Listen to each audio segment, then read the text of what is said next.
Toby brought Henrietta to the top station. Percy was grumpily shunting. "Hello, Percy," he said. "I see Daisy's left the milk again." "I'll have to make a special journey of it, I suppose," grumbled Percy. "Anyone would think I'd nothing to do." Toby pondered the problem. "Tell you what," he said at last. "I'll take the milk. You fetch my trucks." Their drivers and the station master agreed, and both engines set off. They thought it would be a nice change. Percy trundled away to the quarry. He had never been there before.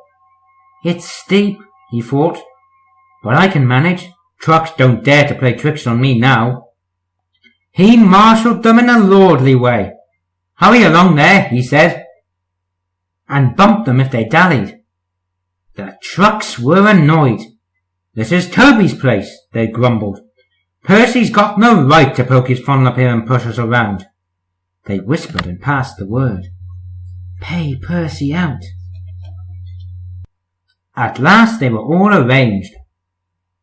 "Come along," puffed Percy sharply. "No nonsense." "We'll give him nonsense," giggled the trucks. But they followed so quietly that Percy thought that they were completely under control. They rumbled along the twisty line till they saw ahead a notice saying, "All trains stop to pin down brakes." "Peep, peep, peep," whistled Percy. "Brakes! Guard, please!" But before he could check them, the trucks surged forward. On, they cried. Percy, taken by surprise, could not stop them, and in a moment they were careering down the hill. "Help! Help!" whistled Percy. The man on duty at the street crossing rushed to warn traffic with his red flag, but was too late to switch Percy to the runaway siding. A slow-moving cockerel lost his tail feathers as Percy thundered across. But Percy couldn't bother with him. He had other things to worry about. Frantically trying to grip the rails, he slid past the engine shed into the yard. "Peep, peep! Look out!" he whistled. His driver and fireman jumped clear. Percy shut his eyes and waited for the end. At the end of the yard, there are sheds where workmen shaped rough stone brought from the quarry. Then they loaded into trucks, which are pulled to another siding out of the way. A train of these stood here where Percy came slithering down. The guard left his van. He was talking to the station master. They heard frantic whistling and a splintering crash. They rushed from the office. The brake van was in smithereens.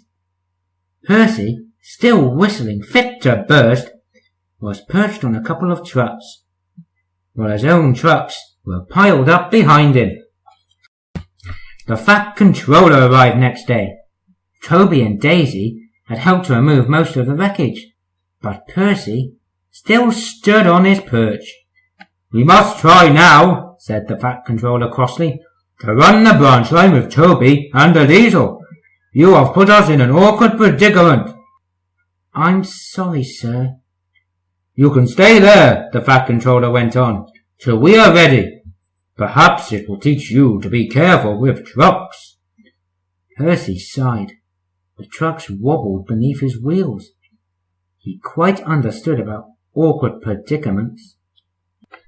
The Fat Controller spoke severely to Daisy too. "My engines do not tell lies," he said. "They work hard with no shirking. I send lazy engines away." Daisy was ashamed. "However," he went on, "Toby says you worked hard yesterday after Percy's accident, so you shall have another chance." "Thank you, sir," said Daisy. "I will work hard, sir. Toby says he'll help me." "Excellent.